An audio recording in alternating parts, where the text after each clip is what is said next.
So during the past couple of versions Wuthering Waves have brought out, they've been working on quite a lot of collaborations. Now collaborations are really good for getting the company's name out there and also just getting the game out there. It's really good for advertising as it affects a lot of the fans of the game already and also brings a lot of new players to the game from whatever company they're collaborating with. And more recently, Wuthering Waves have actually done a series of collaborations during 1.3 and they're actually kind of cool. Now we're going to be going over 2 collaborations which again I find super interesting, as well as them also selling some actual physical products which I think is absolutely great, and just talking over why this is actually good for Wuthering Waves at all and comparing it to other Gacha Games products and seeing where Wuthering Waves could be doing better the next time they decide to release even more stuff. But before I get into this video, don't forget to leave a like and subscribe if you enjoy it, and also go over to my Twitch where I'm going to be streaming live. It'll be down in the pinned comment down below or down in the description. I definitely recommend going to go check it out. We're going to be streaming a ton of stuff including Wuthering Waves and also, Wuthering Waves related content, reacting to it. And if you go follow me, then you'll get notified as soon as I go live, meaning that you don't miss a stream. But let's get back into the video. So Wuthering Waves put out this announcement on their main account on Twitter saying Reverberations of the Stars series pre-sales now open. And pretty much they say the following is a compilation of new merchandise from versions 1.1 to version 1.3. We hope these items will bring happiness and comfort to you as you journey through Solaris 3. Now obviously they leave a little bit of a shortened down description of what they're actually selling, but you can see down here they've actually included a big kind of graphic on the kind of stuff that they're actually selling at the moment.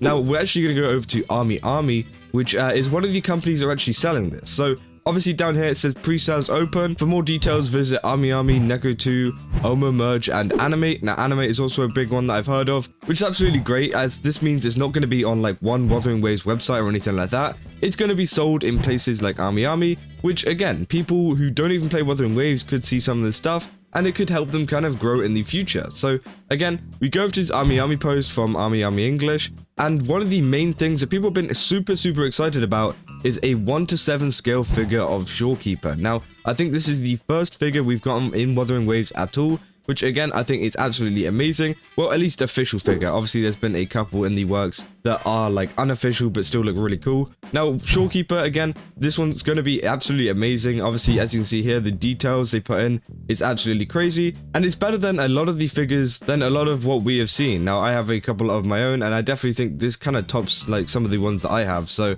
again, it's really cool to see the amount of quality that's gone into that. But they're also selling a ton of other stuff, including standees, photo card sets, some acrylic chains, acrylic pen holders. Again, kind of the usual stuff that Gacha Games bring out, which I think is great, just to kind of get a foot in the door for future products. Obviously, they can improve on the stuff that they're bringing out. They've also got stuff like reflective badges, splash art embossed color paper. Again, we got splash art standees, we got PV frames, acrylic standees, illustrated postcard sets. Again, there is so much that you can actually get. And also, we got some other cool ones as well, including a vinyl record ornament, which pretty much has the Shorekeeper on, which could be to do with the Black Shores area kind of soundtrack. I'm not sure. It might just be a kind of piece that you just show off and there's actually no music on it. I don't really know. But again, we've also got other stuff, including mouse pads. We got, EP art sets. We got other, color paper, flowing sand ornaments. So again, it's really great to see a lot of this stuff actually coming to the Wuthering Waves community, because I'm sure a lot of players will really want this. And I've been eyeing up the Shorekeeper figure. I definitely think it looks good. A lot of you may be thinking, well,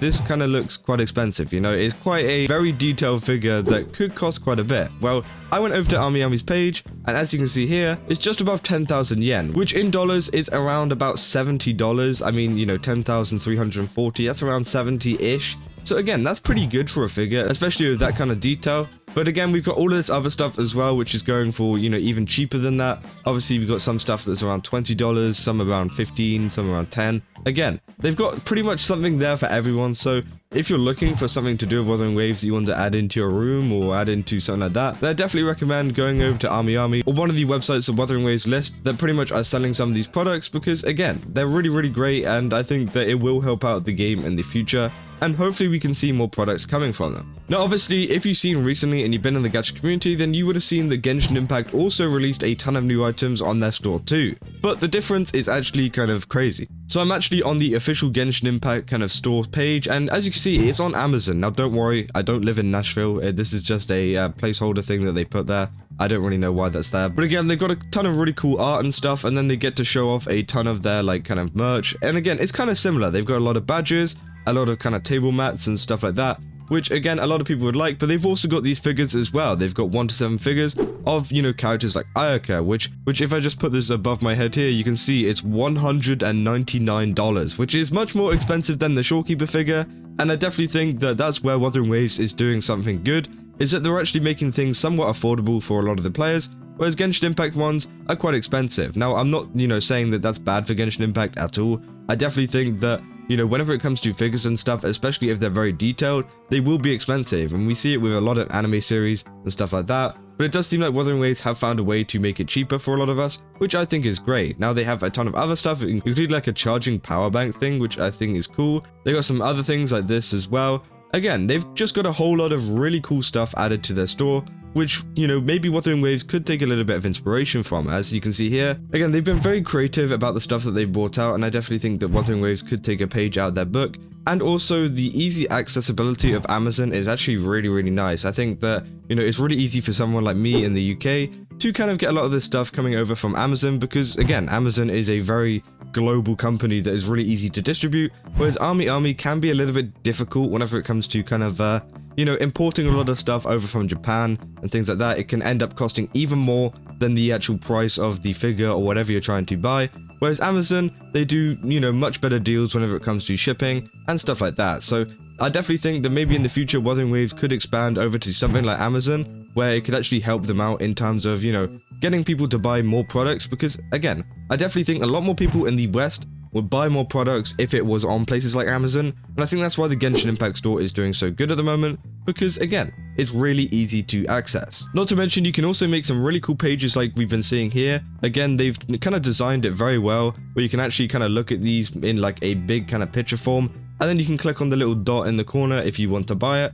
which again, I think is also great, and that's something that Army doesn't have. Because let's be honest, a lot of these products that they're actually putting out are very, very similar. They've got a ton of like acrylic stuff and a ton of keychains, etc., which again, both companies are putting out. Now, they do have a lot more figures, which I definitely think is better. Obviously, Ayaka, Hu Tao, Zhao, you know, Kuching, Klee, they've got all of these figures out at the moment, which, you know, kind of proves how much more they have. But hopefully with time, Wuthering Waves can just add more and more of these, not just the Shorekeeper, maybe some other characters in the game currently, or some that are coming out in the future. I definitely think that'd be a cool aspect that they could add to the game. And yeah, I definitely think there are some things that they could improve on, but it is good to see that they are making a start, because let's be honest, we're in 1.3 and they're already bringing out stuff to do with merchandise. I definitely think that's really, really cool, and I think that they didn't really need to do this until maybe 2.0 or something like that, but they've already done it, which kind of proves how much they want to kind of give the players what they want, because again, people have been asking for figures and stuff for ages, while also making a little bit more extra money on the side, which I think is definitely great. Now also, I wanted to mention this as well, because again, this is another collaboration that Wuthering Waves have been working on. It's with GS25. Now, I'm pretty sure they're a convenience store company, or a kind of like gas station company or something like that, in Korea, where pretty much, yeah, they've been doing a collaboration with Wuthering Waves. I might have mentioned this in another video, or I mentioned it in a tweet as well, where they pretty much put out a teaser of the kind of characters being blacked out so you couldn't see what the skins actually were. But they've actually revealed what they are now, and it's Yinlin and Camellia, and they definitely look really cool. Now, the design is a little bit basic, and it kind of fits a lot with the GS25 stuff, but it does look really, really cool, and I definitely like Camellia's design here. They've gone a little bit more kind of different with her compared to Yinlin. But again, it's good to see that they are working with a lot of these really big companies, especially in other regions, not just in Japan, not in just China or anything like that. They're working in Korea and other places like that to kind of create these collaborations. And please, Kuro Games, please make one of these as skins, because it definitely seems like they've been teasing us all of this time with all of these like outfits and stuff that they bring out in these collaborations. Like, bro, when are they going to add it to the game? I definitely think these two skins would be very cool to add to the game, even though they do have the GS25 marketing. Again, they could maybe work up another deal where they can get some more money just by having that featured on the game. But yeah, that's a pretty cool collaboration. Again, I don't really know much about GS25, so I don't really know, you know, what's going to happen, if you're going to get like some themed products or something like that, or if they're just going to be the mascots of the store for a little bit. Again, if you're Korean and know a little bit more about this, then definitely let me know down in the comments. And let me know down in the comments what you guys like about this entire kind of store page. You know, what items might you buy? What kind of things are you interested in? What could you hope for, you know, Wuthering Waves bringing in the future? And yeah, just let me know down in the comments. But yeah, overall, it is a really good move from Wuthering Waves to add this kind of stuff and to kind of, you know, entice a lot more people to stay and kind of get involved in the community of Wuthering Waves, and this is just one of the ways that they do it. And yeah, that's pretty much all I got for this video. So if you did enjoy this video, then don't forget to leave a like and subscribe, and also go to my Twitch. As I said, I'll be streaming live there if you want to watch me playing Wuthering Waves or reacting to some videos to do with Wuthering Waves or Gacha Gaming or whatever. Then I definitely recommend going down to the link below, or also it'll be down on the pinned comment too. So yeah, give me a follow and then you'll know as soon as I go live. But yeah, that's about all I got for this video, and I'll see you guys in the next one. That's all. See ya.